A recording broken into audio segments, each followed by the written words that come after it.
will take at the best 1 hour, but it took more than that time because there were many proposals. Anyway, these are the 5 options. I am now going into SPSS, and many of these options you might be knowing where to use, how to use, when to use. That is the important thing. And what are the merits if we use them? What are the assumptions? What are the limitations? One sample t-test, perhaps we did it yesterday. Let's go to means. Let's click what it does it say. No, you have to get a independent as well. You can just cancel it.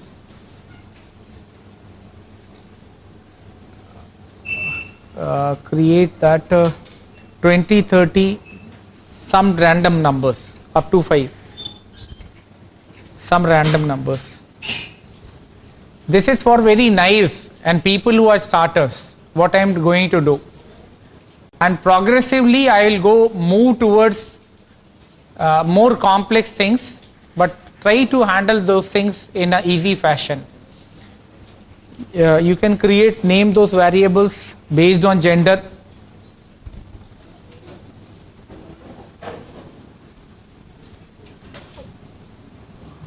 Okay, let's do one thing. Leave it. Don't create any data. Already they have data file now. Use that data so that they can also do what I am doing. 5th column is gender. Can you scroll downwards? 5th column is gender. And how many cases we have? 103. We have 103 cases. What we are interested in, we want to know whether the performance in examinations, this is the marks obtained, whether the performance in examination vary by gender.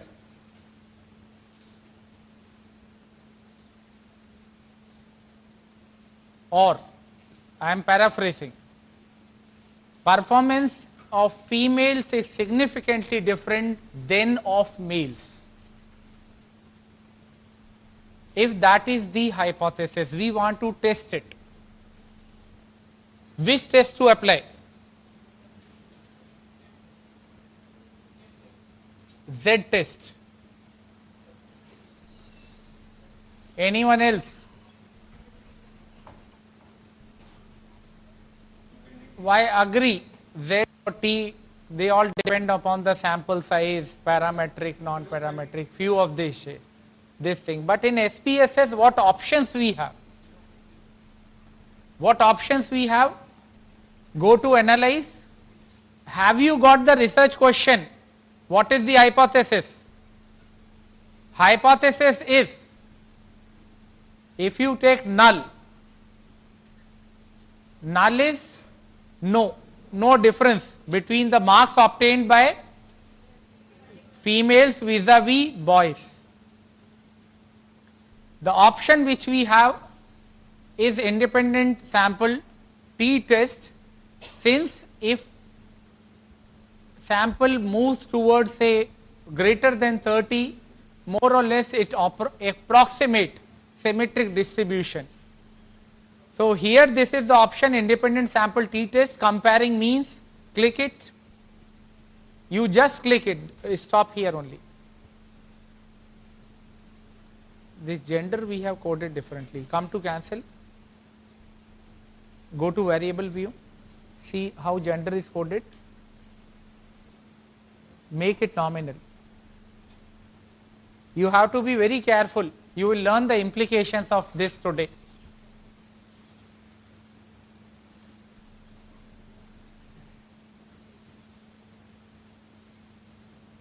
So exam performance is your test variable. Move this exam performance after clicking it into test variable. You have to test that. And what is your grouping variable? Gender. If I am moving too fast, you can hold me.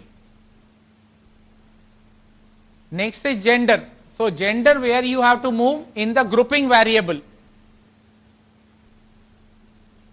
Where you have moved it? In the grouping variable.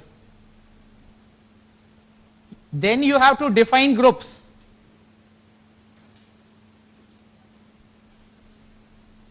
Click define groups. 1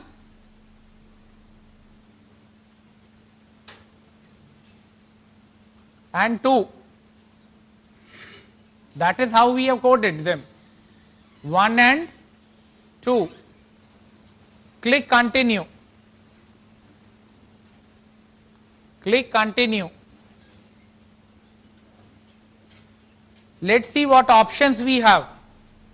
What options we have here?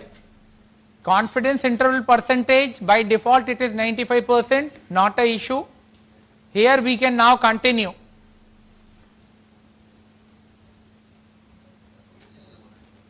Can we click OK at this point? Everyone has come to this level. Let's click OK.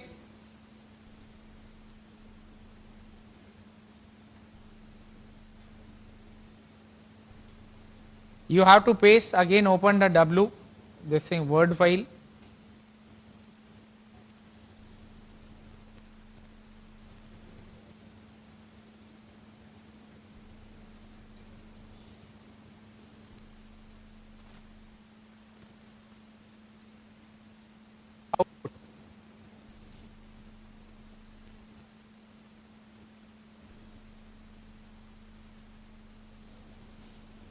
Not an issue, you just increase their size.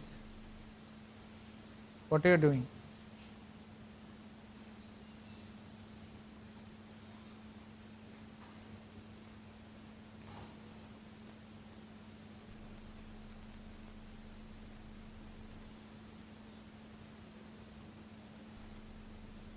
Scroll.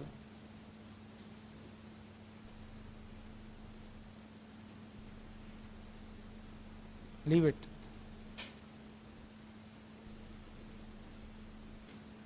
What is the average marks of boys or males?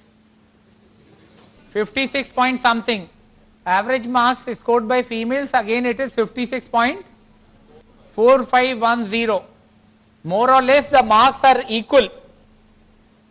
So still people may go ahead, they want to test whether the difference, there is some difference.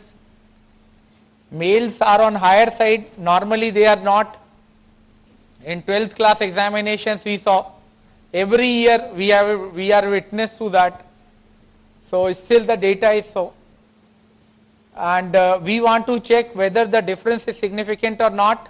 What we are going to do? We conducted independent sample t-test. What is this independent sample t-test? You are deducting mean of group A from mean of group B, then combine standard deviation, standard error, you get some score of t. You secure some score of t. What is the t score? 0.407.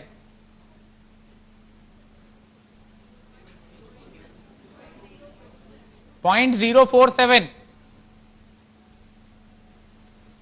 What is the score? T.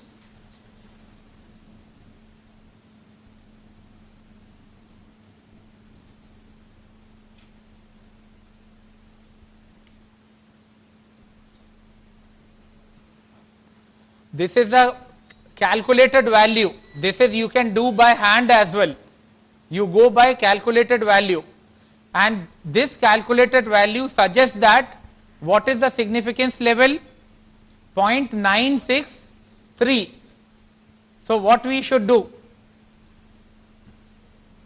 How you should interpret whether the difference amongst between the means of males and females, is it significantly different or not? No. How you are saying so?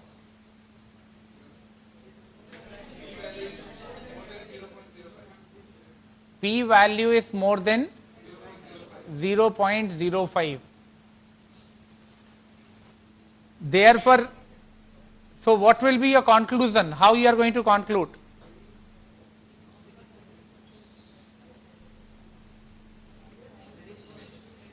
There is no significant difference between, so you don't reject.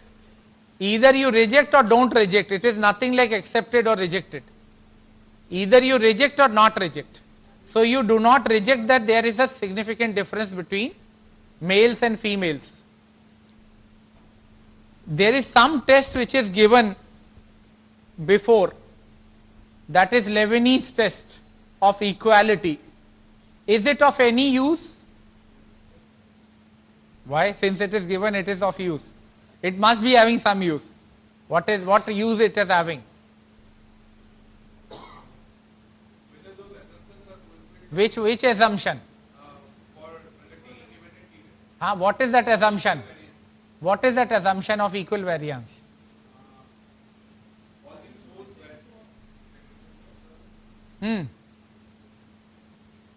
You take the opportunity first. I will move to him later.